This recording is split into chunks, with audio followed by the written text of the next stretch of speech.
Golpe versión 1. Para esta primera parte lo que vamos a utilizar es el efecto wash. Para eso necesitamos sujetar un palo bien fuerte y tirar de ello, creando así un sonido de aire cuando se va a tirar el golpe, sonando así.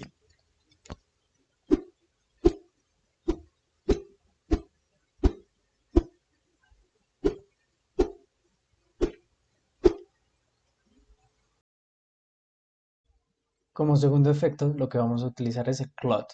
Esto permite reforzar el sonido del golpe con la ropa.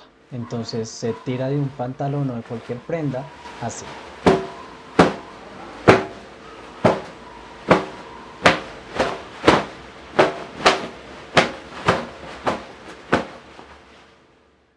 Y como tercer efecto, vamos a utilizar un cojín para el golpe.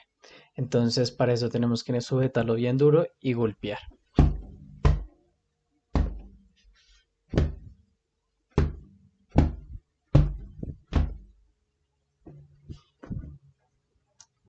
Quedando el efecto de sonido editado ya así.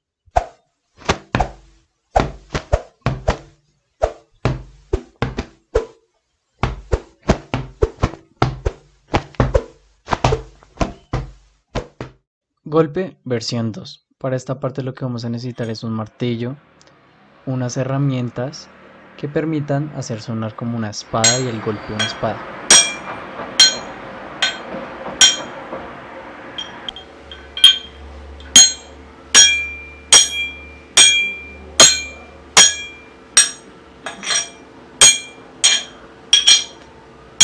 Recordemos que el golpe de una espada tiene que deslizarse para crear un efecto más fuerte.